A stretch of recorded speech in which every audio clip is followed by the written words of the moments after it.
Hey Torah sisters, it's Amy Gunther. I want to make a short video and tell you what I think is the number one thing that will help you with your homeschooling.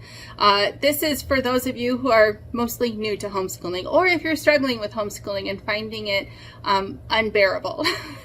You may need to go back to this number one thing that you may have slacked on. And that number one thing is obedience. Make your children obey the first time, every time, with a happy heart. Those three things are all part of obedience. This is based on my own experience and what I've heard from a lot of other moms, and I've gotten this advice from other homeschool moms. In fact, down below in the links, in the description, I'm going to put some links to some of my other favorite Torah observant moms who talk about homeschooling. I'm not going to get into the nitty-gritty of homeschooling on this channel, other than this one thing. But they have really great resources out there, and some of them have helped me in my homeschool journey. But in the end, I have found that when I start to become miserable in homeschooling, and homeschooling is always hard no matter what. There's ways to make it easier. It will always be hard, however. It's just not an easy path. But if it's the path that the Father has called you to, this is the number one place to start, and that is just making your kids obey. Homeschooling demands a lot of obedience. Let's just face it. Homeschooling, recreational time, the kids' playtime, that's easier for them. Not a lot is asked of them. Dinner time, easy. Not a lot is asked for them to eat their food. But school, you're going to have to ask a lot of your kids. And if they have not been trained to obey the first time, every time, with a happy heart, it is going to be a constant battle. So here's what I mean by that. Every time you tell them to do something, they need to say, "Yes, Mom," and go and do it. For some of you, some of this sounds familiar. Or however you want them to respond. They do it immediately. And they do it right away, so that's immediately. And they do it with a happy heart. They don't do it like, "Oh, fine." And they don't do it stomping their feet, and they don't do it by slamming the pencil and the paper on the table. That's not obedience.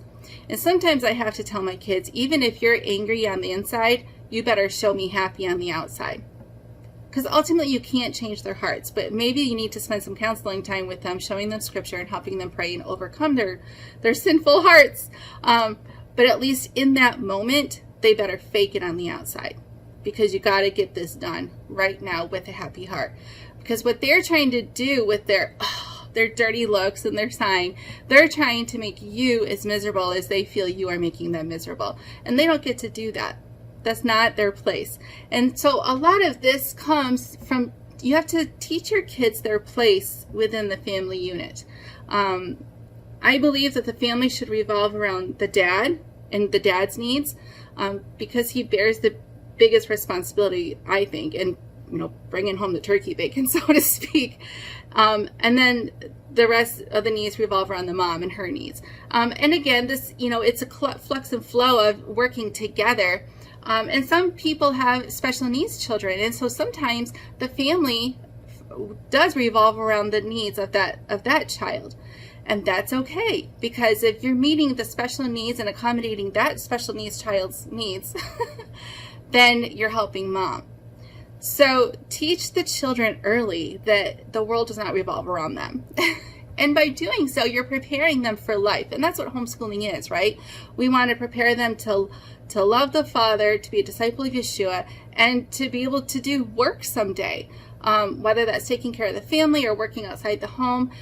Think about, when they have a boss someday and the boss says, "Do this," they have to obey right away with a happy heart. They can't go slamming pencils down in front of their boss. You need to teach your children now to submit to authority. I'll go over some of the mind games I've seen my kids play. I have good kids, but every now and then, they want to push the limits. And I've seen other moms complain of this stuff too. I have had to tell my kids, when mommy says this is what we're going to do, there's always a parenthetical understood caveat of mommy gets to change her mind whenever she wants. So, I like to give my kids the plan for the day. I like to tell them, this is what we have planned. But you all know that can change. And you are allowed to change things whenever you want, because you're the mom. And they can't say to you, well, that's not what you said, Mom, so therefore you're not allowed to change it. No, you are allowed to change it because you're the mom. There's been times where we've been studying something and then something comes to mind and I think of, oh, there's a really good YouTube video about that. Okay, I'm going to add that in. And that's why I say, okay, kids, I just thought of this. We're going to now add this in. Ooh, if my kids get upset about that, they're in trouble. I reserve the right because I am the mom and I am wiser than them. This is what I have to remind them of. I am wiser than you. And so I get to change the plans whenever I think plans need to be changed. And sometimes it's to their advantage too. You know, sometimes you let them skip something for a day, or it's not always to their disadvantage. But even if in the immediate they think it's their disadvantage, you are wiser. You know that them doing that extra thing or that shift in the schedule either helps the family somehow or it prepares them for life somehow. Somehow it is good, and they don't have to understand why and how it's good. They just have to obey the first time every time with a happy heart. Do you catch my drift? And that goes right into this idea, you know, the kids try to play mind games on their moms of life is not, or that's not fair. And what do we always say? Life isn't fair. Really, truly drill that into your children. And you can show them from the Bible that life is not fair and that fair is not the purpose of life. God is just. And hopefully as parents, we are just. But just is not the same as fair. And they just need to learn this very early on. To rejoice when someone else gets a privilege in the family. If they are grumpy towards another sibling having a privilege, what does that reveal about their selfish little hearts? So change that. Make them children who rejoice when the sibling gets a privilege. I just noticed my monkey is like video bombing. My daughter made this. We'll just leave him there to video bomb. So life is not fair and you can't make it fair. There is no way when you're homeschooling, unless you only have one kid, but if you're homeschooling more than one kid, things will not always be fair. But you're going to be doing the best you can. And sometimes you're going to totally mess up. So apologize to your kids and own your mess up. But even when you're messing up, they need to obey the first time every time. They are part of a family unit. And they have to understand that you're the one who knows all the workings of that family unit. You're the one who knows when lunch is coming or you have to go do this. See, sometimes it just revolves around food. You know, you have to say, okay, you have to do this, the rest of this paper by yourself because mommy has to go do this. And it's often in the kitchen because, again, you're trying to take care of the whole family. So that child needs to be able to adjust. Like I said, I like to give my kids a plan for the day. I think that's a nice thing to do. But they need to understand that mommy's allowed to change it whenever she wants for any reason. I recommend... and talk all of this over with your husbands, of course, that, you know, I'm putting this video out in about the middle of July, so you have probably about a month before you start school hardcore. Have a family meeting. You and your husband are hopefully already on the same page, and this is for those of you who have kids who are struggling with this. And kids go up and down. Like I said, my kids will be really great for a while and then they slack and then I have to sort of retrain them and they get really good again. And sometimes we have meetings over and over. So have a family meeting and say, this is how it's going to be. This is what we expect of you. And give examples of what it looks like to obey the first time every time with a happy heart. And then on the other end of that, you and your husband should have a plan and be in agreement about what happens when they don't obey like that. What are you going to do? Have a plan, because when you're in the middle of that homeschool day and you're juggling different kids' work and, you know, maybe having to run an errand and maybe trying to make lunch, you have a lot going on in your head. And when that kid gets disobedient, it will be very frustrating to you. And that is not the time to try to figure out what the punishment should be. This is what I have found. Because that's when I will snap at them. And that's not... Now, I do believe in using tone. Tone works very well on my kids. And there's nothing wrong with using tone. But sometimes more than tone is warranted. Someone taught me a long time ago to make the punishment fit the crime. So I try to make the punishment fit the crime. So let's say my kid says, I don't want to do these math facts. You give them a worksheet with multiplication facts. I don't want to do this, or they sigh and they give you a dirty look. Okay, fine. Now you have to do 2 of them. So the crime that they committed was griping and grumbling and complaining about math facts. Oh, well, now you have to do 2 of them. And some of you might disagree with this because you think that it's important to make school a joyful thing all the time. It's not always a joyful thing. And neither, their jobs will not always be joyful either. Someday when they are out there working, whatever they do, it's not always joyful. So it's okay to train them now that, yeah, this is just your work. The Father says work for 6 days. This is your work. That's what I tell my kids. Mommy works at her job. I actually have a job because I'm a single mom. But I also, my work is homeschooling. My work is taking care of the house. Their work is school, along with some chores and things. So you're preparing them and showing them that it's not always fun and games. I try to make school fun sometimes, but mostly it's just, this is what you have to do. And so make the punishment fit the crime. So I see nothing wrong with giving them extra school. If they're grumbling and complaining about school, give them extra school. You can make them do 2 math lessons in one day. It will not hurt them. You can make them do the same math lesson twice. And sometimes that might be the appropriate thing. Oh, you didn't like that paper? Let's erase all the answers, do it all over again. Totally allowed. You are the mom and you are allowed to do that because they did it to themselves. And I have found that when I do that, their behavior gets much better for quite some time. And like I said, then they start to slack a little bit. And if I make them do extra work again, whips them right back into shape. So that's my hot tip. Make them obey and make the punishment fit the crime. Let me look over my notes. Oh, in addition to making to punishment, be willing to ruin a homeschool day in order to win the longer term battle. Because when you do those punishments, and sometimes you have to get more severe than redoing a paper, and you and your husband can figure that out. But stick to those punishments. Stick to your word that you're going to punish them, because it will ruin the day probably. It will end in tears. And I have found that when a child is really upset,